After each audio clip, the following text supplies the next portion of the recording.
I am now 62 pages into When the Moon Hatched. I am enjoying it so far. I am a bit confused on the diary entries. So we've had the diary entry of ᴍᴘᴇᴜ, which I'm a bit confused by that. But all of Reeves, I want to say their name is, kind of chapters or entries are intriguing. The fact that they are such a strong protagonist and it's just filled with battle and adventure and gruesome and quite a brass nature is really intriguing me. The hooded cloaked man that we keep bashing into or that keeps appearing is also intriguing me. I'm quite curious about the nature of the organization that Reeves seems to be involved with, and also what the cloaked hooded man has to do, whether they are the person in which the court is sending in to infiltrate and destroy the group. I don't really have keywords or much explanation for this book because obviously I'm still like so new and fresh to this novel. So yeah, I'm gonna continue reading and let you know my thoughts.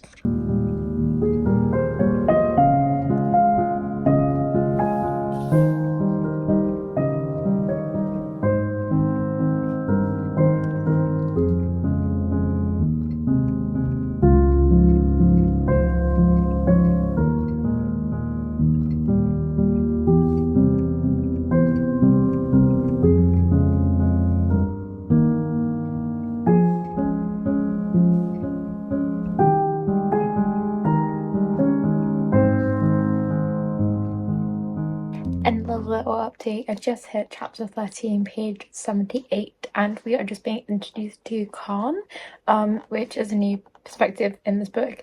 And I am finding the writing interesting so far. I'm finding it a little bit slow and as though I'm having to reread certain lines. I'm quite sure if that's my own brain that's doing it and making it quite difficult for me to read, or whether it is the writing style in general. I'm enjoying Reeve as a character and her relationship with Essie and the fact that they live together and they kind of have this common ground that they don't tell each other how much they mean for one another in case one of them does die or something does happen with them.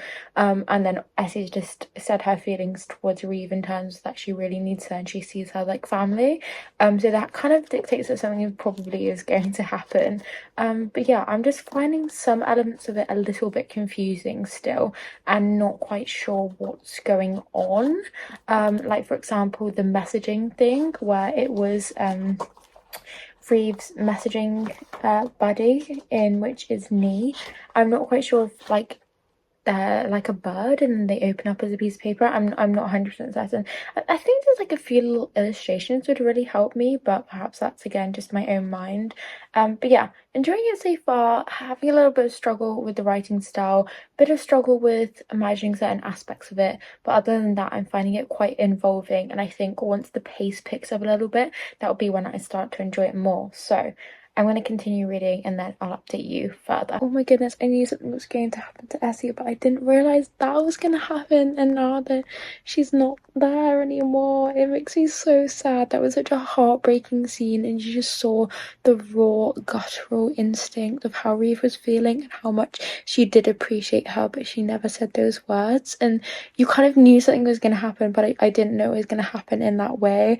I'm so intrigued to see how she's going to be getting revenge, because there's no way that she's just not going to get vengeance or like revenge on this, because oh my goodness, that was really intense. So now I'm on chapter 15 and the title is The Other, so I'm not quite sure what perspective that's from. I don't think I've been introduced to The Other yet, so very intriguing. But yeah, only 100 pages through, got about 400 pages left to go, so a lot more to attack, and so much has already happened, so I'm very excited.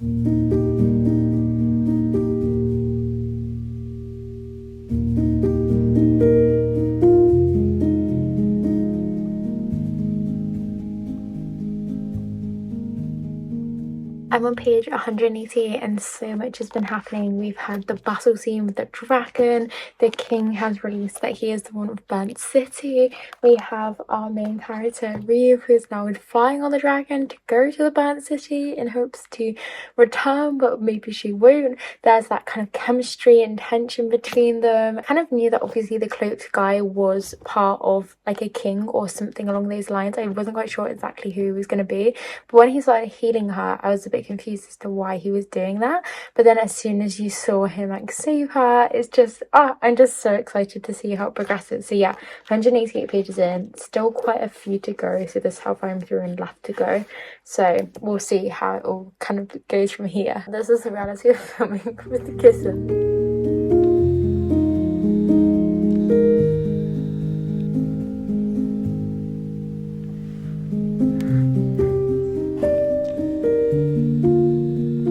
Have a little update because I am so far through this book now. I am 496 pages. I've only got this little bit to go. Now I'm into it. I am devouring it. I've had the revelations that Reeve is actually her middle name and ᴑᴘ is actually her first name, and that ᴑᴘ was in love with her and they were in love together. We still don't know how she died or how she supposedly was supposed to have died.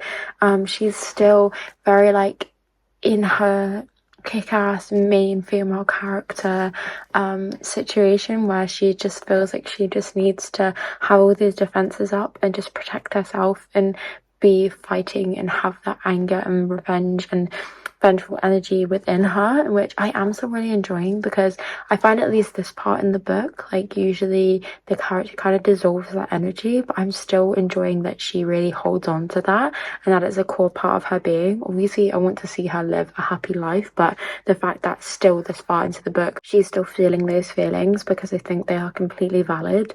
So yeah, I'm just really interested to see how it all wraps up, especially with all these different revelations and then what the dragons have to do with it and the fallen moon as well.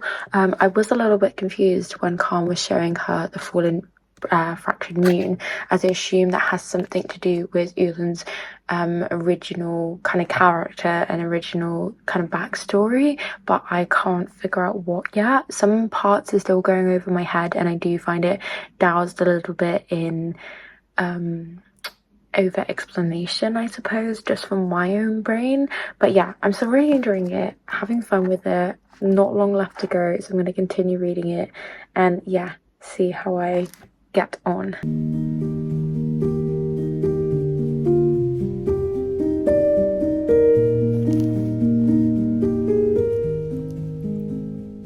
Just read the page where it was actually realized that ᴑᴘ and Khan had a child together, but it was taken away and she was there in a ditch just basically like dying, and they actually have a child together. There was no cheating, there was no like falling in love with another person. Oh my goodness me, I cannot believe it. I literally don't have long left to go. I also couldn't believe ᴑᴘ actually changing into the other one, or slash Reeve now I suppose she is. Wow, this is just so shocking. I mean, so much has happened in the last at least 50 pages alone. So I'm going to continue reading and then I'll let you know my final thoughts because I literally only have like 10 pages left. So I just finished When the Moon Hatched. My goodness me, was this such a wild ride. So much happened in the final 50 pages. So much happened throughout the whole entire book, of course, but I just can't believe it. I just thought it was so interesting, yet it just felt so unique, and the whole kind of concept of it, the amount of characters there were, I did find overwhelming at times, but I think that's because I haven't read fantasy in quite some time, and I find whenever I do go back to it, I find it quite jarring, especially a book of this length. It was about 400-500 pages, but I thought it was so much fun. There was just so much atmosphere in here, so much angst and revenge, and like I say before, I really enjoyed how our main character Reeve slash who is she really kept and held on to that revenge and that vengeful energy, because quite often you see characters become quite submissive when it gets further on in the book, but she just didn't. She wanted that revenge and that vengeful energy, and it wasn't kind of overshadowed by Khan and like as a male love interest, which I find is very rare in fantasy books. So I loved that aspect of it. Again, I found the characters, just a plethora of characters, quite jarring and just struggling to remember them all. But I thought the whole kind of revolution at the end about her actually having had a child and it being Khan's and like her not remembering is just absolutely insane. I was kind of shocked when I was reading that. And yeah, I just thought it all leading up to that was just so much fun, having dragons involved, having the different worlds and the different kings. Yeah, I thought it was good. I wouldn't say it's like one of my favorites or like a great book of all time. I thought it was a solid fantasy for certain, but there was just something missing for me, and I felt very disconnected with the story. And for at least the first like 200 pages, I kind of had to force myself to read this book, in which I'm not quite sure why. I don't know if it's because, like I say, I'm just giving it an unfair judgment because I'm just not that used to fantasy, like having not read it much recently. So yeah, I think I'm going to rate this in my good tier. Sadly, it's not in a great tier because it wasn't a top of the top, but I still highly recommend it. And yeah, I will obviously probably be rereading it before the second installment comes out because I'm really intrigued to see how this all wraps up. I don't know if it's going to be a series. It just says that the next one's coming out in autumn 2025, so really intrigued for that. So yeah, those are my thoughts, feelings, ratings, reviews. I'd love to know what you thought of the book, if you enjoyed it, who your favourite characters were, what your favourite moments were, plot points, yeah, just all thoughts and feelings. And I thank you ever so much for watching. I hope that wherever you are, whatever you're doing, you have a wonderful day or night. Until next time, friends. Bye!